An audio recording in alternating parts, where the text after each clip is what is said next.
Mesdames et messieurs, bonjour. C'est avec une très vive émotion que j'ai le grand plaisir de vous rencontrer encore une autre fois. Pour moi, c'est un plaisir extrême, telle une sensation agréable que le cœur éprouve.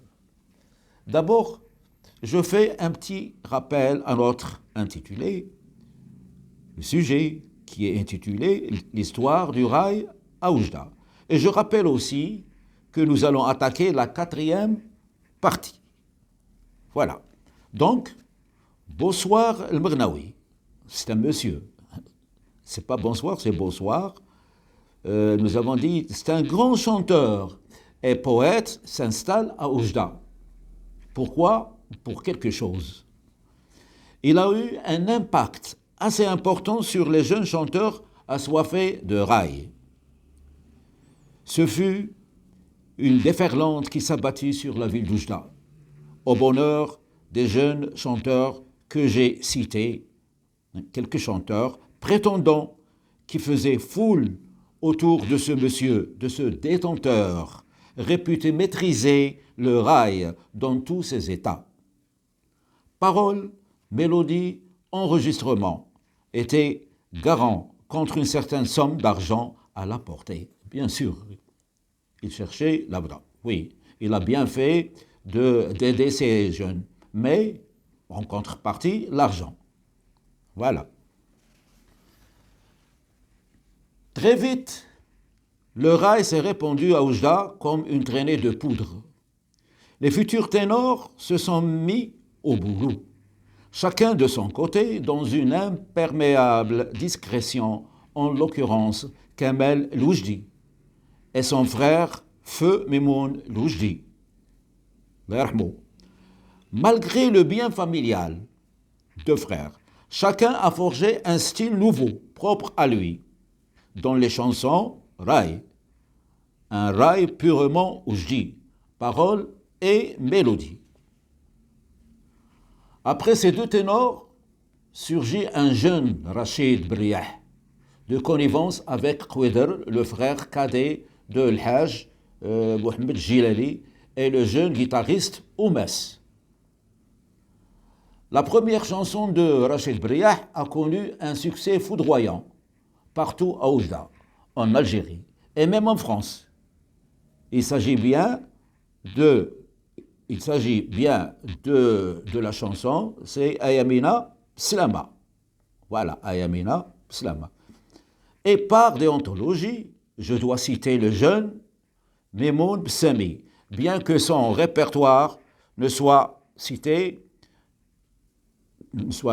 aussi riche par rapport à d'autres chanteurs. Vous voyez, il travaillait, ce jeune, maintenant il est plus jeune, il est vieux comme moi. Bsami a marqué son passage grâce à deux premières chansons. L'Abou et El-Bnat, Khiyala Fikum. Ça, c'est deux chansons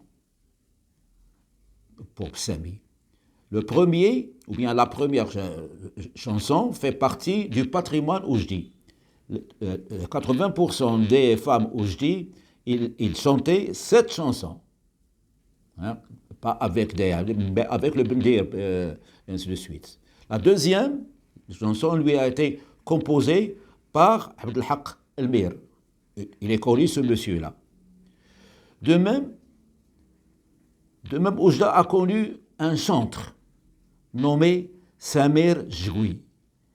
Il m'a confirmé, c'était un ami pour moi, ce monsieur, il m'a confirmé à plusieurs reprises que Cheb Khaled venait se délecter à l'écouter chanter. Oui, Cheb Samir possède un répertoire très étoffé. Néanmoins, il n'est pas assez connu. Toujours à Oujda, dans les années 80,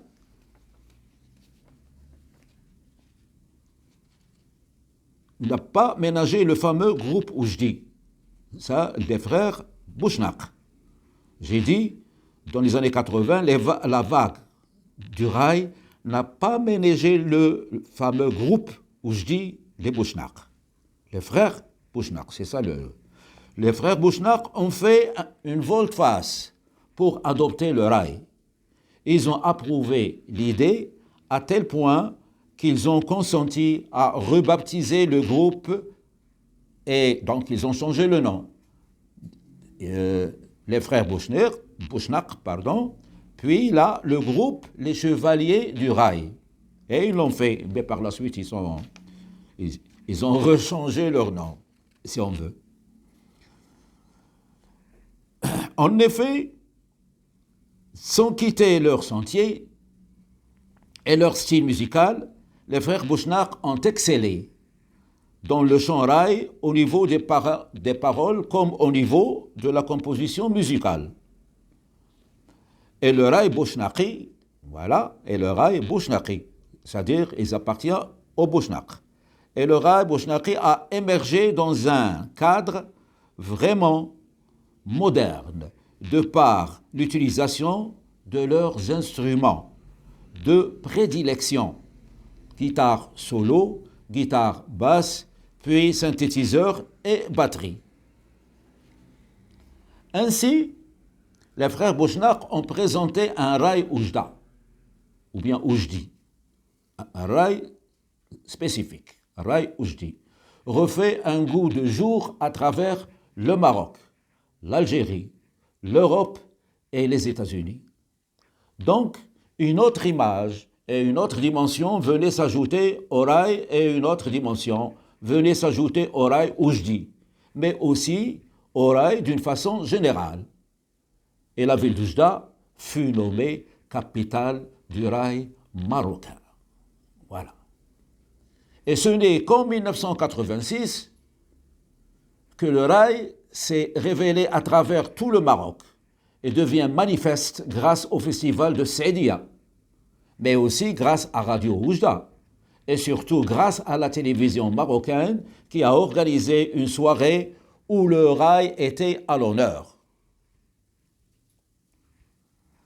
Toute la pléiade de chanteurs, Briah, Mimoun, Kamel, Bsawi, était présente. Tout ce groupe-là, la pléiade, on dit. Outre les frères Bouchnaq, non pour reprendre ou pour interpréter les chansons déjà connues, mais pour présenter et célébrer le rail purement oujdi, musique et paroles. Et ce fut un vrai hérétisme et une grande exaltation chez les jeunes du Maroc notamment.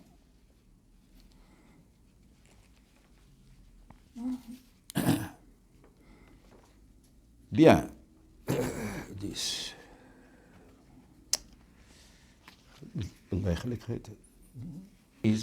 Et une grande exaltation chez les jeunes du Maroc notamment.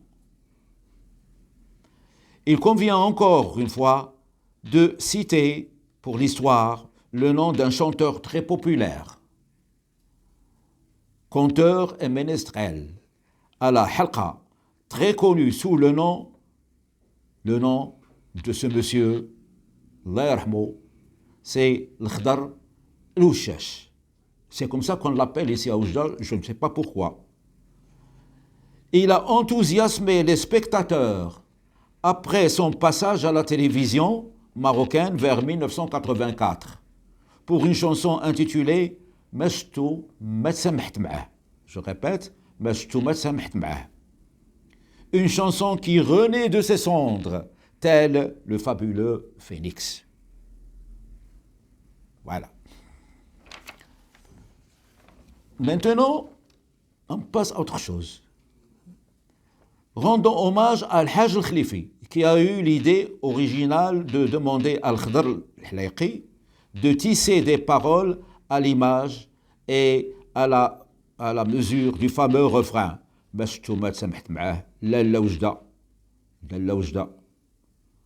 cité l'écarté. Aussitôt dit, aussitôt fait. La chanson nostalgique qui évoque et qui célèbre Oujda et la région prend forme grâce d'une fusion. Le son de Ghsba, le son traditionnel, et le son des violons se mêlent dans une harmonie rythmique.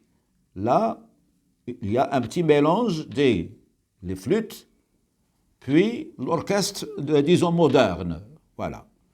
Et ce, avec la participation, voilà, de l'orchestre Ibn al-Khatib, sous la direction de Si Ahmed El-Hajj Feu Allah yarhamou. L'orchestre, c'est moi qui l'ai formé. Mais on a mélangé le tout et on a travaillé, d'ailleurs, on a travaillé ensemble pour le bien de la ville. Et ce soir sera le premier passage du Cheikh Al-Khdar. Maintenant, Al-Khdar Bouchache. Vous voyez, nous, on dit Cheikh Al-Khdar. Hein? Cheikh Al-Khdar à la télévision marocaine dans une soirée extraordinaire. Mais et comme on a peu de temps, je vous demande de ne pas manquer la prochaine fois, la séance prochaine ici même. Et jusqu'à maintenant, je vous remercie pour votre attention. Merci.